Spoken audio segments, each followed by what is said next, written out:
We're going to make a Christmas star. Thanks for clicking on my video. Welcome to the Art Project. If you enjoy this video, please give me a thumbs up.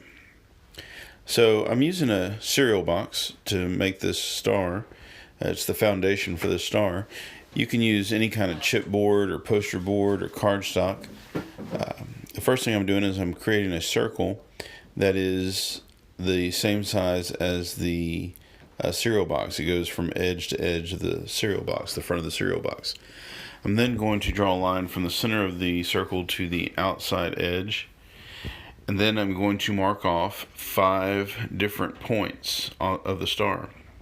And to do that, I take the number of degrees in a circle, which is 360, and I divide that by 5 because I want 5 points on my star. And the number that I come up with is 72 degrees. So I'm putting a mark at every 72 degrees, starting with that first line that I made. Once I've done this, you'll notice that the points are not on the outside edge of the circle where I need them to be. So I'm going to line the ruler up with the center of the circle and the 72 degree increment that I made, and then put a mark on the outside edge of the circle. I'm then going to connect every other point of the star. Every other point of the star I'm going to connect by drawing a line with my ruler. You'll notice when I'm done with this that I have a very plain kind of star, and I decided I wanted my star to be a little bit more Christmassy, and so a little bit fatter, for a little bit more whimsical looking. I guess it ate too many sugar cookies or something. So to do this, I put my ruler back on each line, and I drew a little point, or made a little point about 1 centimeter away from each inside corner of the star. And then after I did this, I connected a new line from the point on the edge of the circle to that new point that's 1 centimeter away from the inside. By the way, as you're watching this, the things that I'm saying may not make a whole lot of sense until you've watched it all the way through and tried to do the same technique. I highly recommend you try it out. You're going to make some mistakes maybe, but trial and error is the best way to learn. So this is just kind of a video to kind of guide you. Also, you probably should pause it, rewind it, that sort of thing as needed. Right now I'm taking this pencil and I'm drawing real hard on each line from outside point to inside point, real hard, so that it'll be easier to fold later on. It's probably better to do that with a ballpoint pen. And then, of course, I cut the star out. Here I'm using an X-Acto blade. Then you can trace your star and make another one.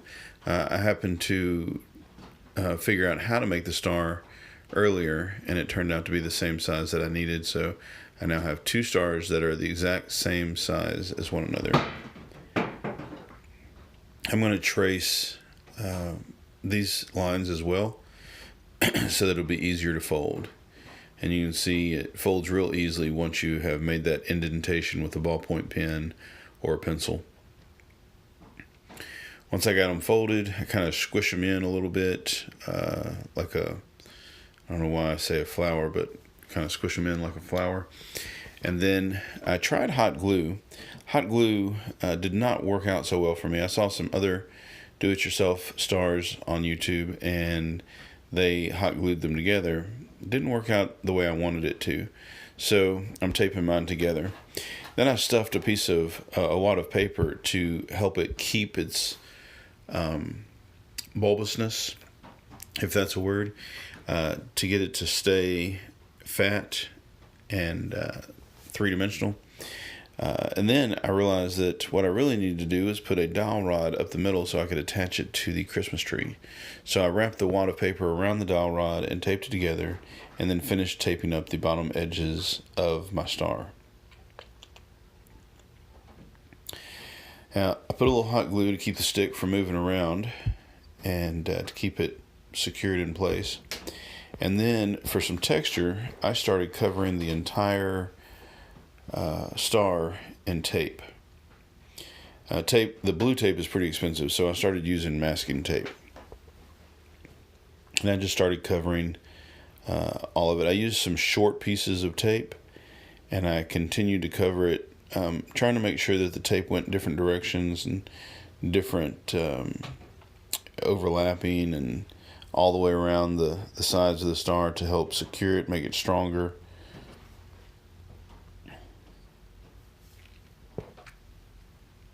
It took a little while to get all of the tape around it.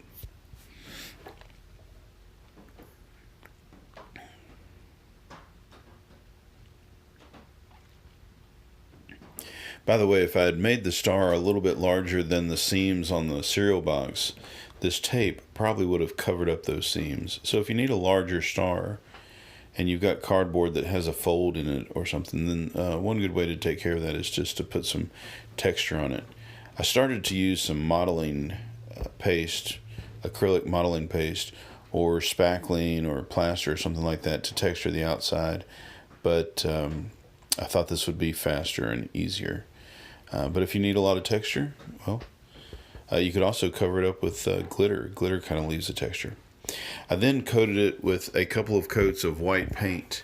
Coating it with white paint does several things. It makes a thick coating of plastic on your star. So instead of it just being a paper star, it's now a plastic star on the outside. And it also makes the gold show up brighter, and it probably saves some of the gold from soaking into the paper. And then I put about 5 or 6 coats of the gold paint on here. I seriously painted this thing over and over and over again, trying to get the thickest, most beautiful coat of gold I could. Then I put it on my Christmas tree. You'll notice some of these polyhedrons that we made in the last video. Some of these are all student-made polyhedrons. We hung them on the Christmas tree with care. So there's my gold star. Y'all go make some art.